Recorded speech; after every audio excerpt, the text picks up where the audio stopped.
Hello and welcome back to Dr. Freda's Power Sessions, where we stop performing growth and start living it.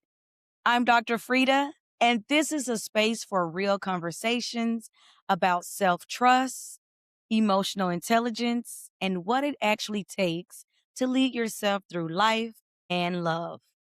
Here, we don't rush healing, we don't sugarcoat truth, and we don't confuse awareness with transformation.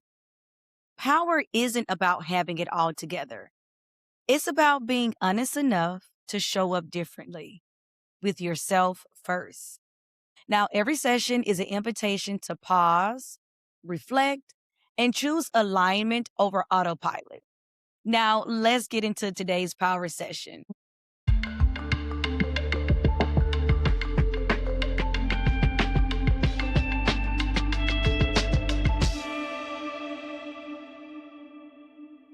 Welcome back to Dr. Freda's Power Sessions.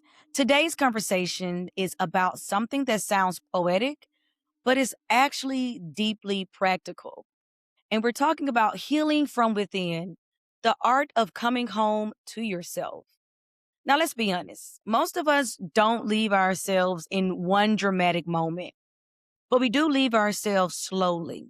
We leave ourselves when we override our intuition, when we shrink to keep the peace, and when we perform instead of feel, or when we achieve but feel disconnected.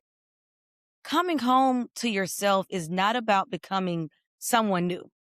It's about remembering who you were before survival became your personality. And today I'm honored to have Miss Alisha Kapani here with us to explore what that actually means.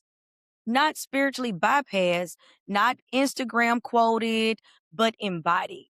Now, Alicia is originally trained as a chemical engineer, but her healing path inspired her to study mind body medicine, quantum healing, natural medicine, and theta healing. And today, she brings together science, spirituality, intuition, and lived experience as a mind body mentor. She guides others back to their own wisdom and clarity. Alicia, welcome to Dr. Freda's Power Session. How are you? I'm good. Thanks for having me. That was a really beautiful introduction. Thank you so much. I am so grateful to have you here on the podcast. And I was able to go through your website, and it is so amazing. You offer so many tools. I always tell the audience everyone needs a toolbox, and the toolbox have different tools in there, and you can pull it out when life is lifing, actually. Mhm. And your website has so many thought, intuitive, intentional tools that so many people can use. So, towards the end, I do want you to share your invitation to guide people and how they can remember who they are and getting back to self. But let's just jump right into it because we have a lot to talk about. But so many people talk about healing, and it's a lot of words out there and a lot of modalities out there, and there's a lot of people out there that offer different types of healing, but few people talk about returning. And when you say coming home to yourself, what does that actually mean in real terms where people can understand it? So I would say that your body has intelligence, like you have wisdom that already knows, first of all, why this problem is showing up in your life that you're trying to heal and what your body needs. And in fact, the only reason that the physical manifestation of a problem even showed up is because there's something your body needs. Like it actually is one form of communication, right? But I find a lot of people don't make the connection. They kind of think, okay, so I have this physical symptom and there's zero awareness of the fact that like it could be something that they have been doing, the way they're thinking, the way they're acting, the way they're behaving, limiting beliefs, stored emotions that had the physical symptom or illness show up. or even just a problem in your life, like the way someone is treating you is a reflection of you, or how much money you're receiving, or, the opportunities that are showing up for you.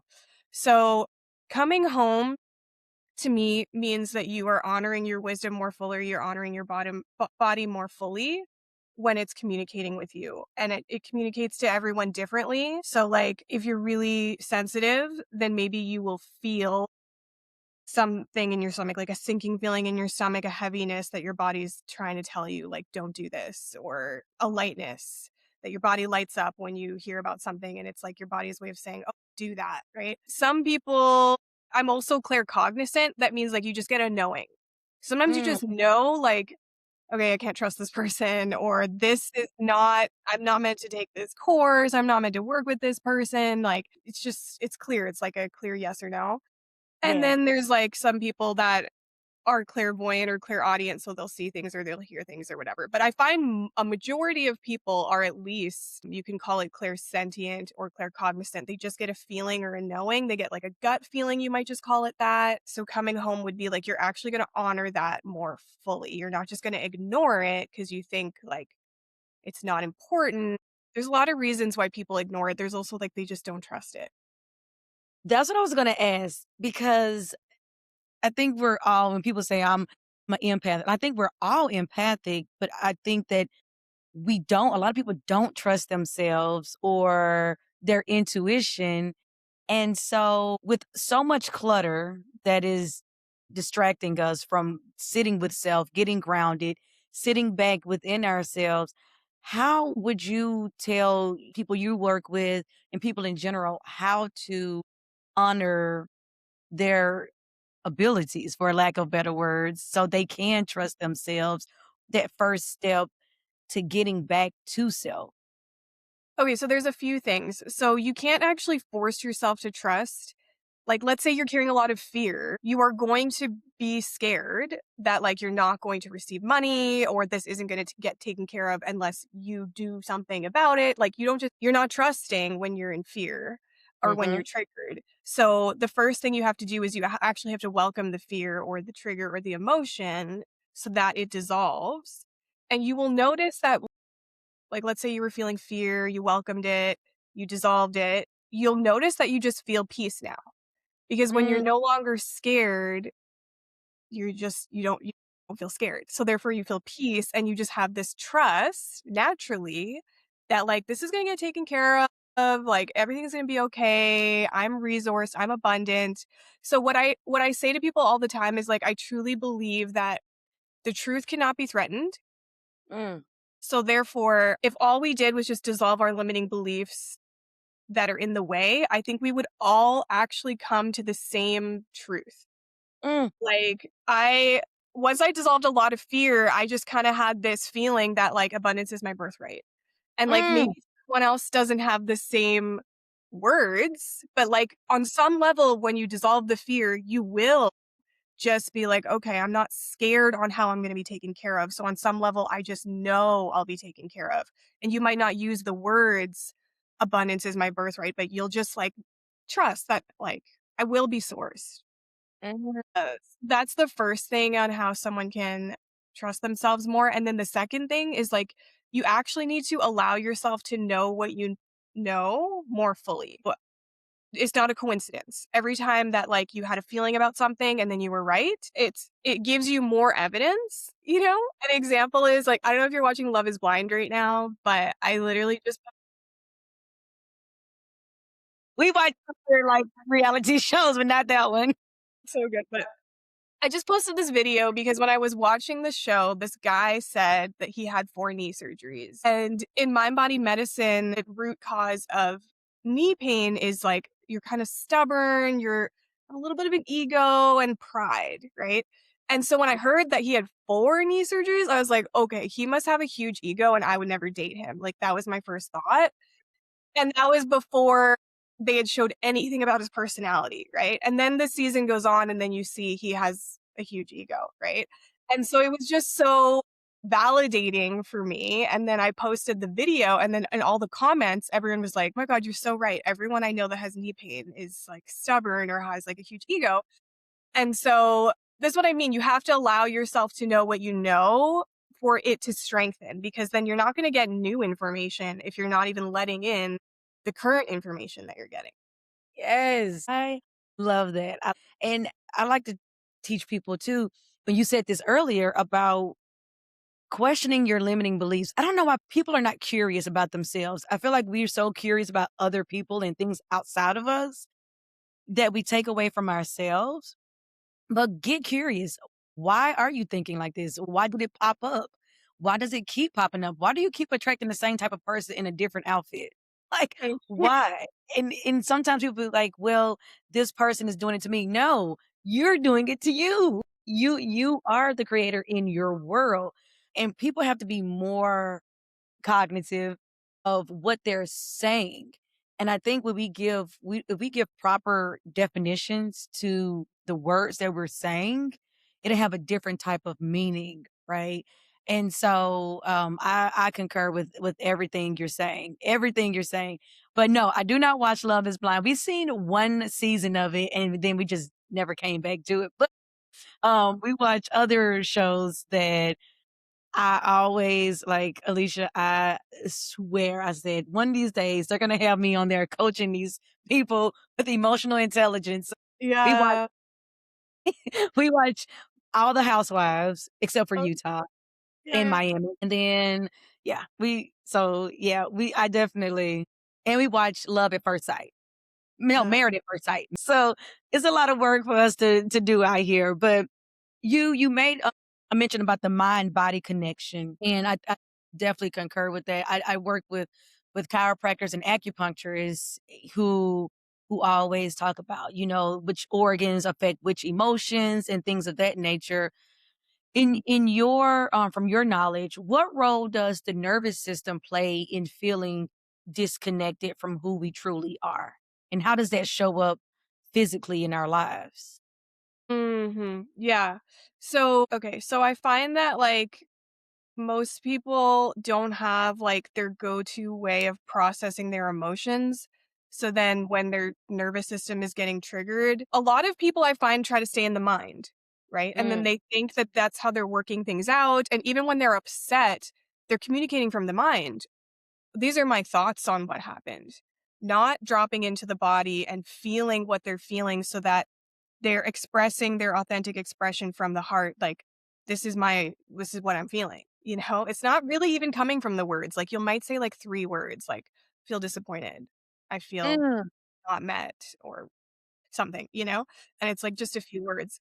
So, yeah, and then what happens is when you do that, you're not feeling the emotion, you're staying in the mind, or you actually are doing an form of distraction that you're aware is a distraction, because the mind thing people don't think is a distraction, but maybe you're like, I'm going to go on my phone, I'm going to drink something, I'm going to eat, I'm going to just plan a trip, or like do something like that. So then when we distract and then the emotion doesn't go anywhere, then it's actually stays stuck like in the body or in the energy field somewhere, and it didn't actually go anywhere. And then so your body doesn't want you to carry it because it's not serving you, it's not helping you, it's not healthy for you. It's creating inflammation, it's creating lack, like, so your body wants you to release it. And so I find that it will usually start more subtle to try to get your attention. Like, it might show you you're carrying this emotion just by, like, someone says something that triggers you. Like, mm, let's say you're carrying shame. Maybe it's just someone criticized you and you literally couldn't handle it and you wanted to get defensive, right? So it might show up in subtle ways first, but then if you keep ignoring it, then it could turn into maybe a more of a physical thing, which a lot of the times is weight gain with shame, but there's also other things that shame can create as well. But yeah, so that's what I would say is like the correlation. If like you're not regulating your nervous system, it can show up in the physical body as physical symptoms. But I find that it shows up usually more subtly first because your body's not trying to punish you. It's just right. trying to get your attention. Yeah. And it's funny you say that because even with my partner now, when we have a discussion, he's a take a step back. Like, let me think. But he is his moon is Pisces. So he is very Emotional. reflective, emotional. But his rising is Aries. So, you now it's like a it's a clash. It's a, it's a direct clash. So, and I'm all, fire and earth. Okay. That's just who I am. So I'm like, my Taurus energy, I'm like pushing forward. And so I had to, the 6 years we've been together, I had to realize, okay, I need to take a step back and take a page from his book because growing up as the only child, he said, I've had a lot of reflective moments where I just sit with self and just process things. And me on the other end, I come from a family, you get it out and you have to be heard. Mhm. And so just being together, I'm learning and continue to learn. All right, let me sit with self before I even have this conversation. Mhm. Because for one, you can't take it back once it's out there.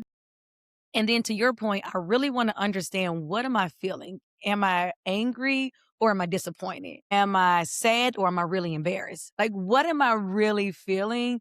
And is it like ego that's stepping in, Mhm. or is it just me actually trying to navigate a unhealed wound that has nothing to even do with my partner?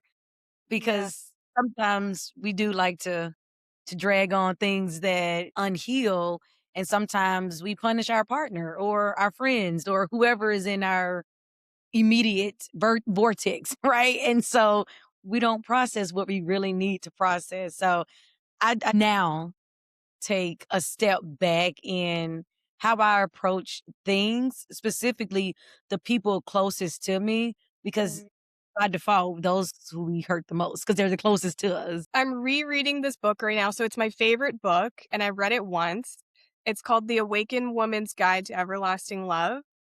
And it's so good because I've never heard people really talk about the energetics of relationships. Like, they talk about how you need polarity to keep, like, the attraction going, and you can still be in the honeymoon phase forever as long as you've got polarity. Presence and devotion are like the main pillars. But anyways, I've just never really heard it talked about the way they talk about it. And I read the book many years ago and I was single at the time. And like the book has like single body practices and then two body practices, it calls it. So, like, you can do these things on your own to, get more into your feminine energy if that's your core state, etc. How to invite the best out of your partner. Like, there's things you can do, or even just with your friendships or things like that. And then there's the two body practice if you're in a relationship. Like, how do you do it differently with them? And I always said, okay, I read it once. I'll read it again when I'm in a relationship because, like, I'm going to take something different from it the second time. But life was like, no, you're rereading this book right now because, like, I got, like, I've been dealing with something so triggering with my best friend that it made me Mm, realize, like, I don't think I actually know the healthiest way to communicate when both people are upset at the same time. And I was like, I logically have learned this stuff and read a lot of books on it, but I've literally never actually practiced it with anyone that I like felt like I could trust you with my emotions. And like, so I was like, I need to reread the book because, like, if I'm going to ask someone to show up for me in a particular way, like, I better know the practice myself, you know? So I was rereading it and, like, something that stood out to me was actually the opposite of what I thought would be healthy. So, like, I wanted to ask my friend, like, "Hey, do you mind not saying things from a triggered state?" Right? Because, like, sometimes when you say things from a triggered state, it can come off, like you said things you didn't mean or whatever. But then I was reading the book and it was talking about how it's actually really important to share your authentic expression in the moment. But again, mm, it's not your words and it's not your thoughts because that's what can come off rude and like saying things you don't mean. That's what I was mhm, saying about you drop into the body and you just share like a couple words from your heart on what you're feeling. But you are actually meant to do it in the moment and not wait till you're less triggered. Because a lot of the times when you wait till you're less triggered, now you're definitely communicating from the mind. Like, if too much mhm, time has passed. mhm, It was, yeah. So I'm still rereading the book for the second time here, and I'm no expert in communicating, but I just wanted to say that because you could connect deeper with the person and they could actually learn right away. If you show your authentic expression in the moment, they're immediately learning in real time, oh, this thing I do hurts them. And they mm, learn it right then and there without a conversation sometimes even being needed, you know. Yeah. But then also what you said about your partner being like self reflective. I took a test recently and like apparently my number one go-to form of communication is called imagination. And I was like, what is imagination? Imagination means you just self-reflect so much that you don't Mm, actually feel the need to communicate at all. Because you're like, I already yes. am aware of what I did in this situation and what I'm trying to learn. And I'm aware of why you're really saying what you're saying because it's coming from a wound or whatever. So I just Yes. do all the self reflection in here that I'm like, I don't actually need to communicate with you at all. That is him to a T. Yeah. So we need like a partner that can pull out um, our emotions because we're like, why would we talk about it? Like, I already understand why you feel this. Yes, this is, I'm telling you, this is 6 years down the road, but at the beginning, I'm like, "I don't understand why you're here." Like, this is a safe space. You can come and you can trust me. You can talk to me about what you're feeling and everything like that, and now I know I'm more intentional with my questions each day with him, how to show up for him, because sometimes we love based on how we want to receive love, based on how we want to communicate. And so I have to understand how to show up for him. And my personality is very strong and his is observing. I don't need to do that. And he always said it like, I don't need to do that, Frida. Like, we're good. And I'm like, no, give me something. Yeah. I need, I need the fire and the fireworks. And he's like, no, we're good. We don't need to do all that. And I'm like, geez, Louise. Okay. All right.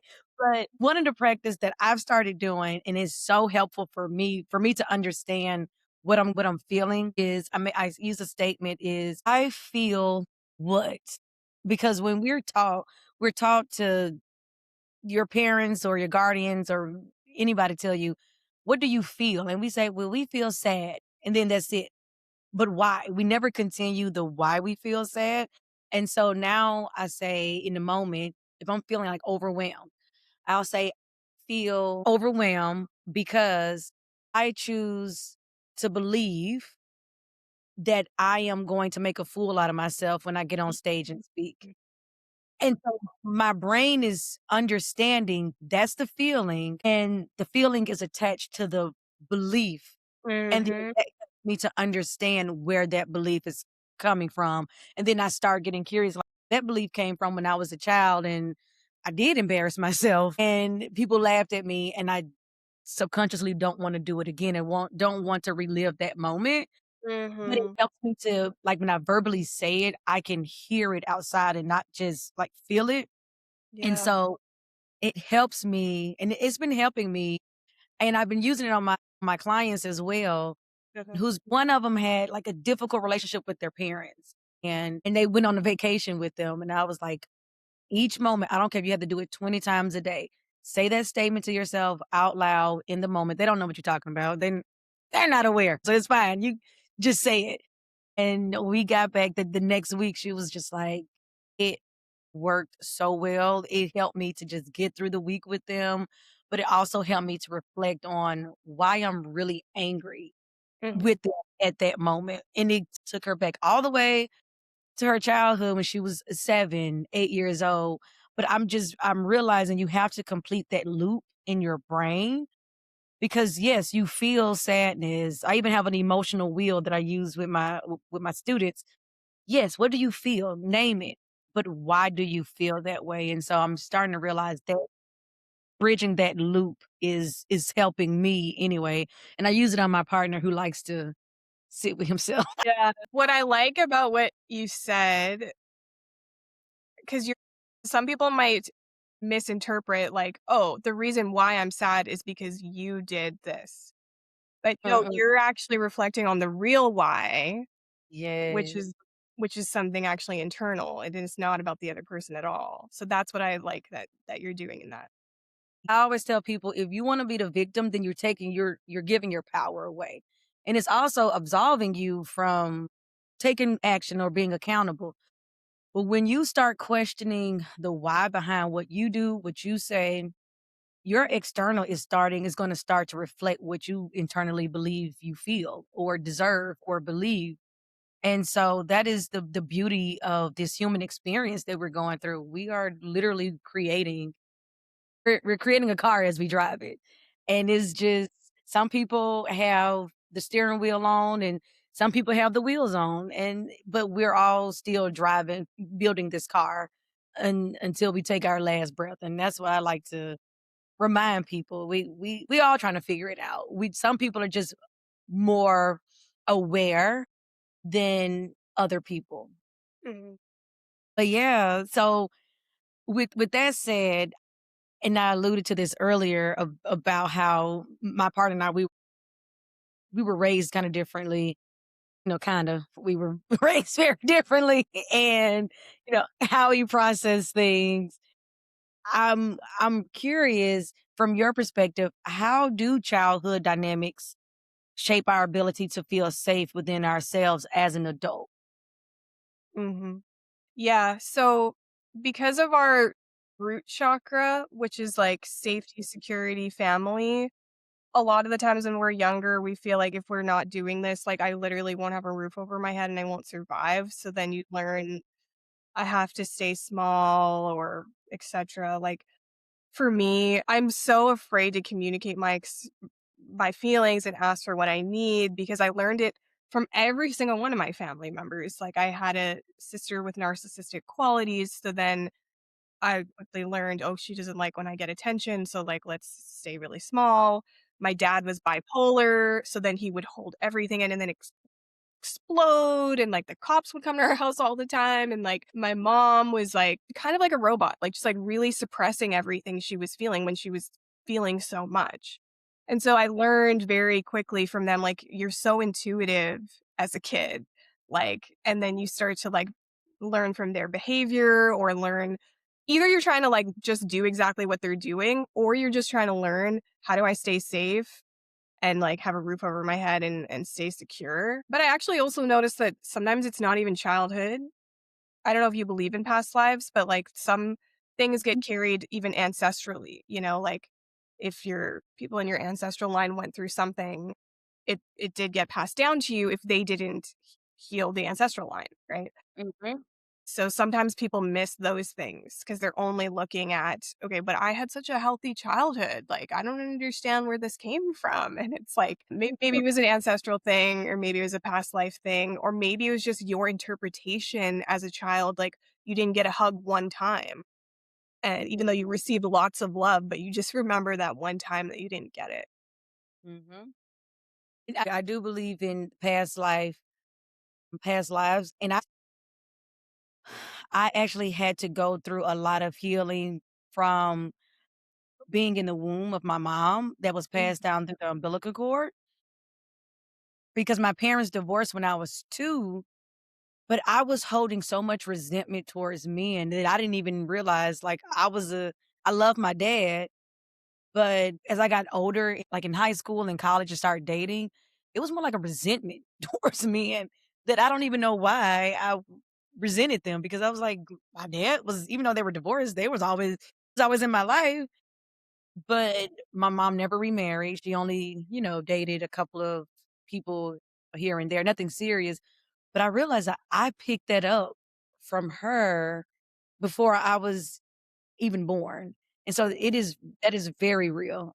And I had to clean up. I do a lot of cleanup. But I will say with that, it actually allowed me to understand her, what she was going through at that time, and I have more compassion for my mom. I love my mom anyway, but it was more a compassion, and now I know how to relate to her where she is emotionally. Yeah. It's interesting you say that because in theta healing, one of the most common things we do, it's called baby in the womb healing. Mm, So it's like we almost go back to when you were in the womb and we bring in things then, like, what compassion feels like, what nurturance feels like, or whatever you needed. And then it's like you went your entire life with it. It's kind of your mm. and then you go forward from there. Was such a beautiful experience, and it's so many different things out here to assist us in getting us to, remembering who we are, and it allows me to have more compassion for other people too, especially our parents. I don't have children. I never had the desire to want kids actually, Yeah. And maybe they come from my childhood too. I don't know. Yeah. But I finally I finally met a partner who feel the same way, you know? But, but I do have compassion for both sets of my parents in realizing they came together for us, and I am so grateful for that. But in your opinion, is healing about fixing ourselves or remembering ourselves? What do you think it is? Yeah, obviously it's not about fixing yourself because that's saying that something is wrong with you, Mm, which is like one of the main reasons people don't heal actually is because they're like, oh, something's wrong with me. I need to fix this rather than compassion for the part of you that's having this experience. That was one of the mm, main things that stopped me from healing from depression. Like I tried for like 5 years or something to heal. I was trying so many different modalities, but they were all with the intention of something's wrong with me. I need to fix myself and I need this pain to go away. It was mm, never like compassion for what I was experiencing that like I literally felt like I couldn't go one more day. Like I wanted to end my life. It was so hard and I've never actually had compassion for myself, you know? So healing to me is about compassion and love and unconditionally, not, okay, I'll give myself some presents because I heard that that helps. But if it doesn't heal right away, it doesn't work. So I'm going to go back to like distracting or whatever, you know, like I hear people say it sometimes like, okay, I'll try it, you know? And then I've also heard people say like breath work doesn't work. And I'm uh-huh, like, "Okay, well, what's your intention as to why you're doing the breath work? Is it because you want the mm, pain to go away? Because your body can tell the difference between conditional and unconditional love. So if you're only doing breath work or whatever modality you're using, whatever it is, yeah, meditating, if you're only doing it to make the pain go away, you're essentially rejecting yourself, right? And your body can feel that, and so then it just stays in place because yeah. what you resist persists, and you are in some way still resisting it. You're still making it wrong. So, yeah, I think that's the part that people are missing is like just compassion for what you're experiencing. And that's not wallowing. Yes, Lord. I'm curious. With your natural abilities, your experience, your training, have you been able to use that on your family members? Do they press So, yes, yeah. So, well, so there's a couple things. So, with theta healing, if I'm healing the ancestral line, essentially everybody gets the healing if on some level they say yes to it because they still have. Mm, So, like, okay. they don't consciously know I did this healing work and you can accept it and you have to say yes. But on some level, like you could call it their higher self or something, like knows this healing is available and they could choose to let it in. So you can heal other people in that sense, and you can also heal other people because it all is just an illusion anyways, and they're just like a reflection of you. Mhm, So I have found a lot of the times when I just do the healing work within myself, that my family members show up differently, even though they're not doing any healing work. mm. Like not, I haven't seen like total transformation in them or anything because they still all don't do very much healing work, but I have seen shifts in them just by me doing the work within myself. But I do feel like the person needs willingness because you have free will. So you can't force someone to do healing work. So what I've realized actually is what they need is compassion when they're upset or when they're going through whatever they're going through. So instead of telling them what to do and telling them, hey, go do this mind body tool, how about Mhm, I just give them love and compassion right then in the moment so the emotion actually processes mm. and then they release something and they've healed something without them knowing that I did any healing work with them, you know? So that's sometimes how I do it with them. I love that because I have the same with my with my family. You know, it's funny. They're like, "Oh, you sound so great." Are you listening to what I'm saying? Yeah, You know? yeah. They're like, "No, but I'm just so glad. I'm glad you're doing what you're doing." And I'm like, "Okay, well, that's fine." I was just curious. You can influence them, be impactful with people who don't even know you. I'm starting to realize that, and that's okay. Yeah. So, with that said, how can you tell the difference between growth and self rejection disguised as self improvement. Oh yeah, yeah. That's a big one because a lot of people are on this like self development journey. Like I know a lot of people that will like read a lot of self development books and things like that, but I'm like, where's the integration? That's the difference. That's Yeah. what we're missing here is integrating it. You can learn the things, but are you practicing them?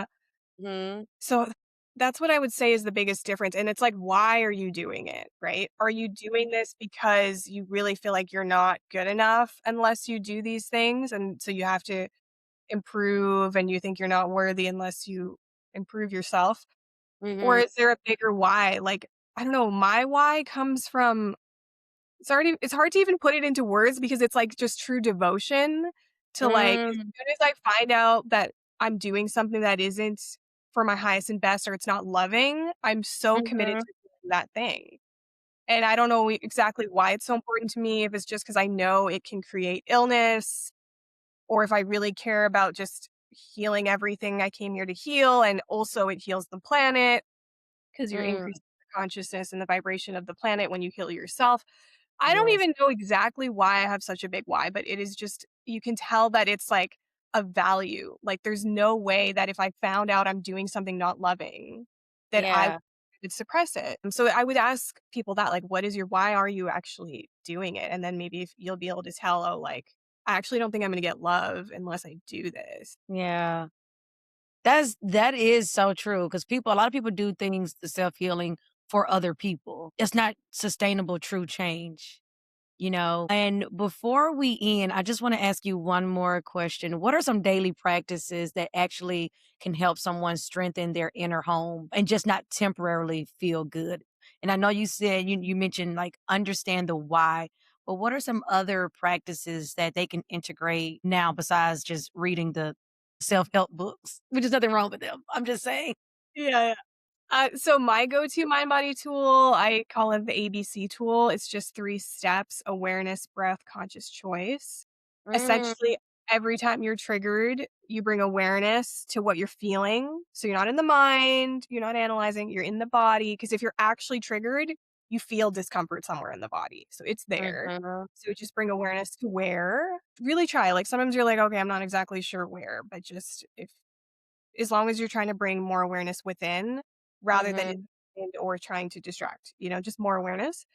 And mhm, then conscious breath, right? Like, so instead of breathing in your chest and shallow breaths, like really try to breathe down to your belly. And if you just soften your shoulders or just imagine the breath coming into your belly, eventually it will happen because your body doesn't even know the difference between the real and the imagined. So just mhm. imagine breaths coming down to your belly. And then the third one is conscious choice. Conscious choice is you can kind of think of it like an affirmation or something, but it's essentially like choosing t- to have a bigger picture awareness on what's happening or choosing something lighter for yourself. Like maybe it's, I choose to be easier on myself, or I choose to relax my body, I choose to soften more, I choose to be at peace now, even exactly as everything is, and let in peace now, like something like that. That's what I like to add at the end. So I have like a go to tool like this. People can just download it for free, even from my website or my Instagram link in bio. Like if people want to practice this is my go to tool. I use it to help me heal from depression, Yeah. acid reflux, anxiety, floaters, bladder issues, like you name it, it's still my go-to tool for everything because it's like so simple. You just need to not resist the emotion for it Mm. to release. And then it doesn't stay stuck in the body and doesn't turn into illness then. That is so true. And with that said, how can we work with you? Where can we go to download the ABCs? And do you see clients virtually, in person? How can we work with you? Yeah, it's all virtual, it's all on Zoom. You can go to my website, aliciakapani.com, and then there's lots of different ways.